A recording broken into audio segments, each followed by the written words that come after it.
Dr. John Rhoads leads multiple efforts within the multidisciplinary revolutionary technologies program at Lockheed Martin Skunk Works. His undergraduate studies include degrees in physics, engineering, and math. He has a PhD in astrophysics from Princeton. He has held a lifelong passion for both understanding the world around us and creating technologies to make that world a better place. I like that. Welcome, John. Okay. Thank you so much for the introduction and the opportunity to talk with everyone. I know we've kind of had a slew of great speakers this morning, and I, am going to kind of just echo a lot of their sentiments. And Natalie, the previous speaker, is one of my coworkers. We work in the same group. And it's interesting, if you've been around through this thread all morning, actually Charles Chase founded the group that Natalie and I both support. So it's been kind of a fun reunion of sorts. But, I think, you've heard a lot about various researchers in industry. I'll give a brief background of my personal journey, I guess.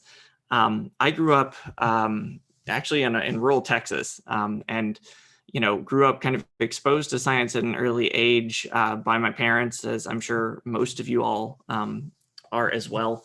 And really just was drawn to figuring out how things worked, and that that question kind of has two different flavors. One is application to science and physics, and then another is engineering. And those two are in many ways, very kindred spirits, but they're also very distinct. And so, it's something that I didn't necessarily appreciate, early on in my career, but it's something that I'm going to talk a little bit about this morning, as opposed to just rambling about myself. But in general, academic trajectory, interested in science in high school, of course, would do the extracurricular things like science teams and things like that. Just to get a little more exposure, because there's only so much you can learn in the classroom environment. And then getting the hands-on really takes it to the next level.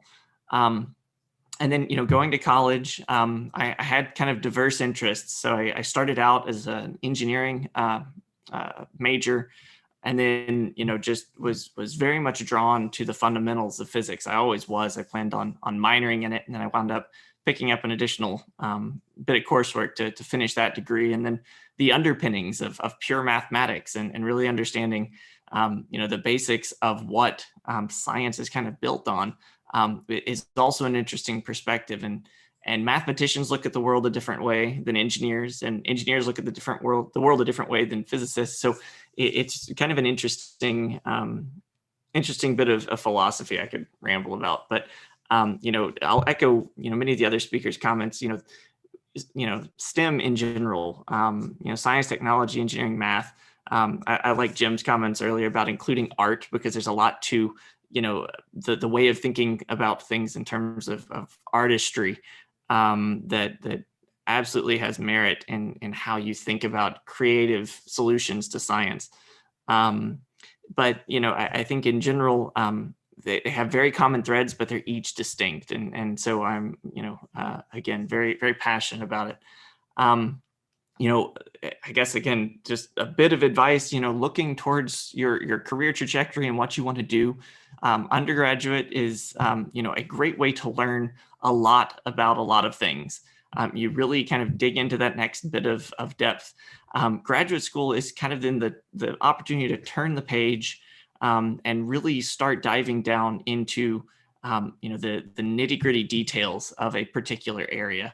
And a master's program, absolutely kind of gets you into that, where you're aware of the cutting edge and, really able to apply, the best knowledge that you have. And then, the PhD, as I kind of see it, is where you not only know how to apply the cutting edge, but you are now creating the cutting edge, because you've honed in, you've narrowed down your focus so far that you become, in principle, a PhD is supposed to be a seminal work, meaning no one has ever done that work before. No one has done that research. And so you have found some corner of physics where you are the world expert, at least for until you defend your thesis. And then maybe someone else comes along and knows more than you. But anyway, it's something, it's a personal choice, and there's a lot of opportunity costs associated with going all the way through to that level.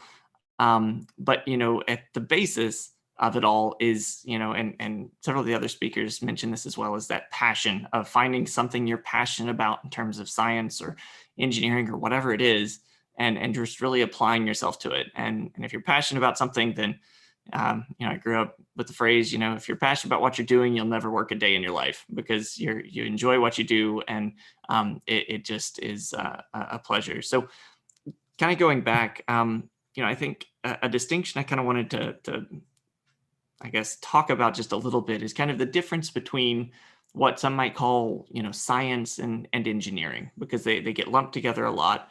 And this is just my, perspective, take it for whatever it's worth. But science is really about figuring out how nature works, and really answering the questions of, why is the sky blue? I mean, trivial example, but and then the application of that is really where engineering is. And, that's saying, okay, well, if the sky is blue because of Rayleigh scattering, now, what can we do with that? Or what does that keep us from doing? And this, that, and the other. And, it's an important distinction, because if you're very much drawn to understanding those most fundamental questions, if you're sitting in chemistry class and you're like, this was a really interesting reaction, I wonder what catalyst might make that reaction better, or whatever it is, that is in many ways more of a kind of an academic type of university research, as opposed to perhaps an application where now if you go to work for a big chemical industrial company, name your pick, that is going to be a different set of goals and objectives, because you're trying to then not necessarily understand the absolute fundamental aspects of it. You're trying to create a solution to something. And so, a lot of those details that you'd really want to understand perfectly to get that lab report just right aren't necessarily as important. I mean, you have to know why you're doing what you're doing, but it becomes more of a focus on, delivering an end product. And that's kind of a big distinction. There was a question earlier about, co-ops in an industry setting versus an academic setting. And I think, that's maybe the biggest distinction in general between an industry setting and an academic setting, because in an industry setting, it's going to be focused on a product at some point. You have to, that's what the companies exist to do, is to make a product. And hopefully, this is a GreenSTEM summit. So hopefully those products improve the world around us, and reduce waste or increase energy efficiency or something of that nature. But it's not going to be science just for science's sake. So again, that's, just a bit of a rant perhaps, but I think it's something when I look back at how I viewed science and engineering early on, it was a distinction that I didn't necessarily appreciate. So I've not been keeping track of time at all, so I'll kind of keep talking until you give me the hook. But I think in you're terms right of, you're right at the 10 minutes, and so far we haven't we have not have any question yet. So maybe a couple more minutes, and I have sure. a question of my own. How's that? Yeah, absolutely. No, I appreciate that. And I think that the other thing I just want to kind of stress is another aspect that I didn't appreciate early on when I was coming out of high school and looking to college, and that's really the non-scientific skills. Understanding, Newton's laws of gravitation, that's great. Like we've you have to have those for sure. But I, for one, never really liked my writing classes. It was something that I did because I had to, but being able to communicate in science is an exceptionally useful skill. You always you either have to write papers, you have to write reports, you have to write proposals and ask for money. And so those kind of soft skills of communicating what you do is incredibly important, and something that I didn't personally appreciate early on in my career.